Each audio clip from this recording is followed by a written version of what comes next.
Well, it must be getting to that time of the year again, because today we are talking about wedding drama. But this one in particular is very different in comparison to other bits of wedding drama that we spoke about previously. In fact, this situation is about a newly married couple that have allegedly, from what we're hearing from people's side of the story here, allegedly scammed vendors into working for free. But let's actually get into the details and you can make your own mind up. So there's a few people you need to be aware of here. So the first person you need to be aware of is Cake and Kale. So this is her Instagram account right here, and she makes cakes and wedding cakes specifically. Another person you'd be aware of is Rosemoon Photography, who is a photographer, a wedding photographer. And recently, Cake and Kale, or Katie, and Rosemoon Photography, or Becca, have been calling out this, new events company, I guess, called The Sass and Social. As we can see by the bio, it says Virtual Assistant, Coordinator and Planner, Photography, Events and Social Needs by Ainsley Page. Now, what you'll also notice here is that the account is private. But let's get into what's going on here and why Ainsley has been called out. So, we'll start off with a video by Cake and Kale. And I mean, straight away, you can see some text on screen saying, when you do a cake for a styled shoot, only to realize after it's a real wedding and you just did a wedding cake for free. Yeah, so basically, to the best of my knowledge, a styled shoot is like an organized event where it's almost like a fake wedding, right? Where a bunch of vendors can come along, you'll have people who make wedding cakes, you'll have photographers, like in this case here, but basically anyone who would work in a wedding, right? Like a venue stylist, for example. And all of these people can come together to this fake set-up wedding so they can create content or practice their skills. There's also stuff like coaching. So it's basically like a practice run. You can do multiple takes, right? So for example, real wedding, you've got one moment to take a photo of the first kiss. In this, it can be redone a number of times so you can practice and make sure you can get that perfect shot on the real day. But also what I'm saying here is some people just use it for content. And for example, if you're making a wedding cake, I'm not saying this is the reason why Katie did it, but for example, if you're making a wedding cake, you might take it to this set up wedding, kind of use it as a photo shoot to get some nice pictures of your cake to use for marketing, right? Put it on your website, put it on your socials. That is basically what Katie and Becca are saying that they agreed to, right? They agreed to a styled shoot. Now we play this video, it's got some copyrighted music in the background, but this is the video right here. So we can see the cake that's been decorated, again, thinking it's for a styled shoot. Turns out it wasn't from what we're hearing here, it was for an actual wedding. We also see some text at the end here saying, but you still gotta share the cake because she's so pretty and deserves love too. So the reason why this is so wild, if this is all true, right, is that what we're talking about here is a couple that have got married, they've had a proper wedding with wedding guests, but they've told the vendors that it's a styled shoot, so then people will come for free. They have allegedly lied to people like Katie and Becca, photographers, people making the wedding cakes, so that it would come, think it's a styled shoot, do the work for free, and then this new married couple have got a very cheap wedding. Which again, if that is true, incredibly wild and also very bold. I mean, how did you think that you would be able to do that without videos like this popping up? But also, if it's true, why would you want your wedding day to be remembered as the day that you scammed people, basically? I mean, doesn't sound that great, does it? Now let's actually move on to Becca's videos because she goes into a lot more detail of what actually happened on this day. Let me tell you a little story about a content day that I went to that ended up being an actual wedding. I showed up and I did what I normally do. I put my whole heart into it. As soon as I got there, something felt a little off.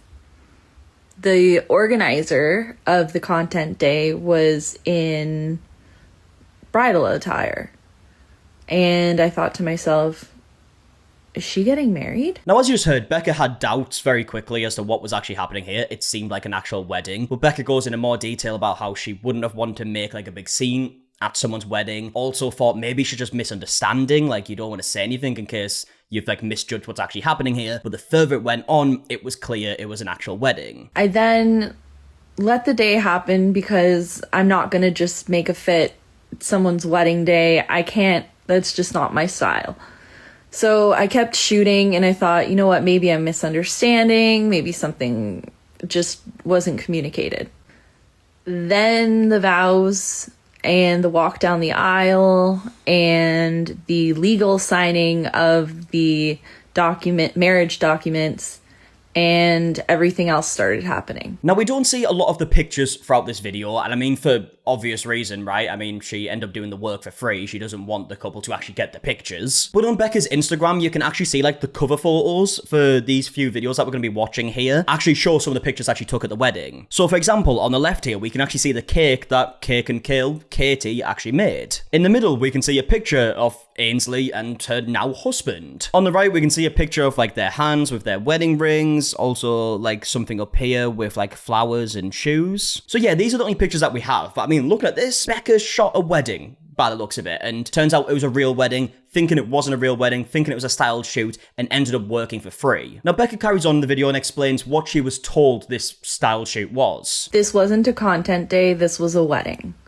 And I just realized that I shot a wedding for free. I was told that this was a free content day, it was like invite only, yada yada yada. The venue that I shot at, stunning. I always wanted to shoot there, so I hopped right on it. But I also didn't take on work for those days, turned down a wedding and a maternity shoot so that I could do this content day. Now at this point, Becca explains what happened after the wedding. So Becca speaks to the bride and says, look, I'm not doing work for free, right? I need to be compensated, otherwise you're not going to be getting the pictures. To which the bride said, you're not going to be compensated, I'll pay for your travel. I've told the organizer that I am not providing the photos without compensation, and I also still feel that I should be compensated for my time and my travel. And I have been told that I will not be compensated for anything except for my travel, which is peanuts. And then Becca concludes this first video by telling other photographers that they need to protect their time, and events like this need more clarity. Telling this story because, one, photographers, protect your time. Don't let people steal your time. Your work is valuable, you're valuable, your time is valuable. You deserve to be compensated.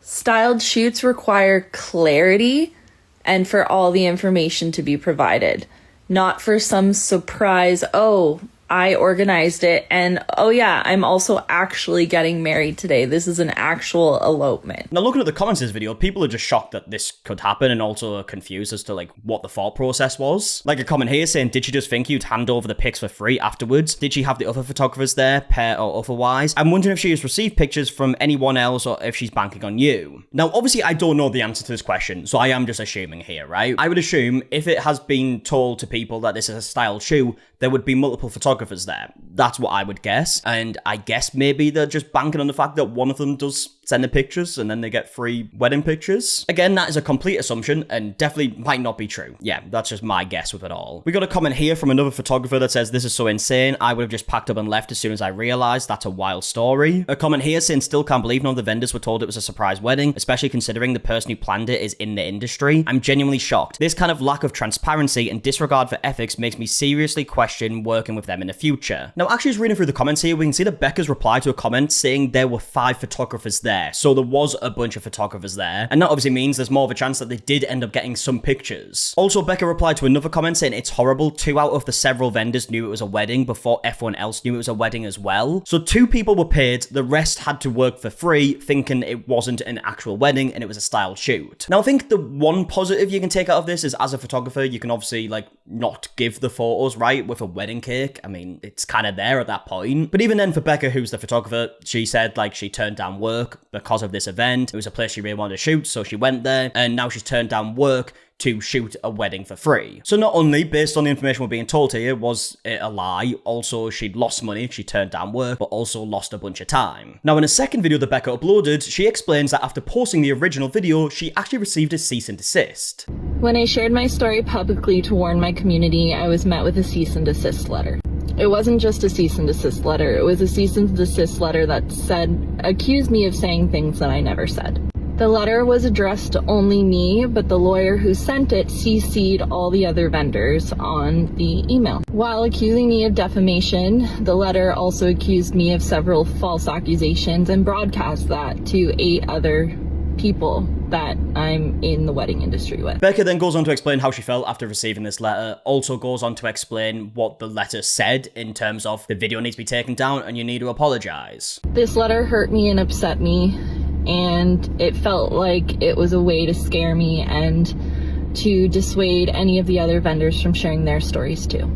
The letter demanded that I take down my story, do a public apology, and retract my statement. This was all within 7 days. Yeah, I mean, a good point that Becca actually brought up there is that the fact that they have sent this letter that is only addressed to Becca, but has CC'd all these other vendors that were at the venue, it really does feel like, at least to me, that the only reason they've done that is so that the other vendors see that someone's received a cease and desist, therefore they're not going to speak out about it in case they get sued. Now this video is cut off into like 2 separate videos, so there's going to be a bit of a weird cut here, but Becca goes on to explain that the case law that this lawyer mentioned in a cease and desist apparently doesn't exist according to Becca's lawyer. I refused because I did retell facts, and that is not defamatory.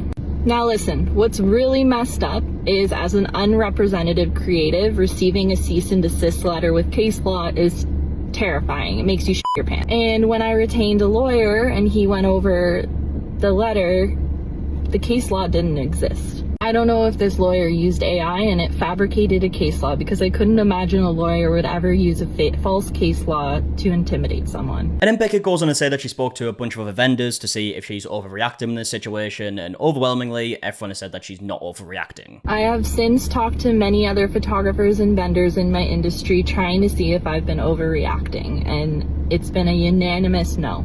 I have not shared all the images because the trade was a styled shoot for the photos.